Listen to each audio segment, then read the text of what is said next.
Click the subscribe button, hit the bell icon to never miss another update.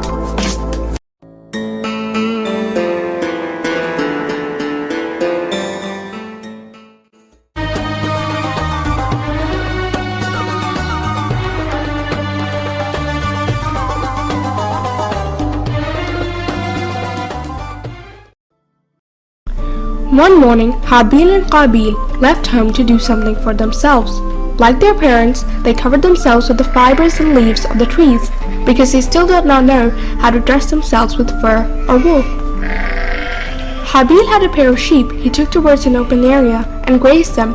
Qabeel also planted wheat in the fields near the pasture of Habeel's sheep and watered the crops. A few years later, Qabeel's fields began to grow, but they were still not ready for harvesting. On the other hand, Habeel's sheep gave birth to baby sheep, and his herd began to grow rapidly. Unlike his brother, Habeel was not jealous of his brother's success. He even gave sheep to his brother sometimes so that he would not have to eat only fruits or herbs. Days went by until one day the two brothers decided to give a gift to God to thank him for his blessings. Habeel went through his herd and after a long search chose a big fat sheep. He pulled it out of the herd and headed towards the great mountain. Habeel's sheep was so large that he could not climb the hillside himself, so he placed the sheep in a little cart and climbed up the slope with great difficulty.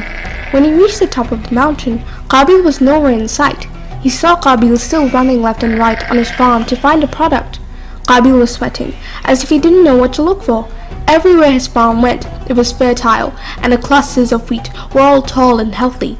Eventually, he found a part of the farm where the clusters were not well watered, and the wheat was pungent and thin.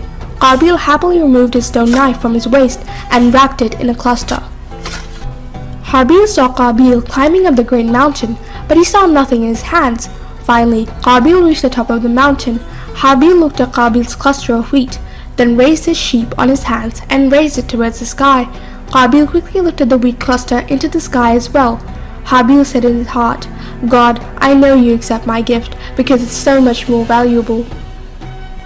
Habeel looked up into the sky and smiled as a terrifying sound in the sky rolled over and a thunderbolt leaped over the sheep.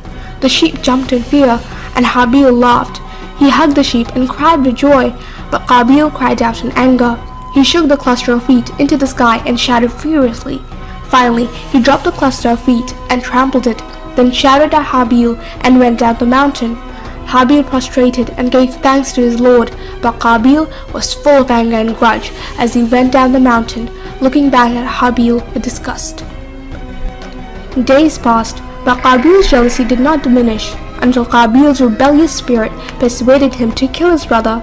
And one day, while Habeel was milking a sheep, Qabeel attacked him with a large stone and he killed him with a few blows. Shortly thereafter, Qabeel got up and left his brother's body alone, but it was not long before a few hungry wolves and leopards came to eat Habeel. Qabeel quickly took a long stick and attacked the wild animals. Qabeel wounded them and fled. He was frightened as he carried Habeel's body away, but the wild animals kept chasing him. Qabeel was tired and helpless. Crossing the river, he thought the danger was over, but he saw several vultures flying over his head. Qabeel once again carried Habeel's body. He was left wondering what to do, but then he saw a crow dropping a corpse on the ground. Then with his beak he slashed the ground and put the corpse into the soil and covered it. Although I am a human, I think I am inferior to that crow. I didn't understand how to bury my brother's dead body, Qabeel thought, feeling ashamed. He slashed the ground and buried Habeel's body. For the rest of his life, Qabeel regretted his actions and hated himself for what he had done.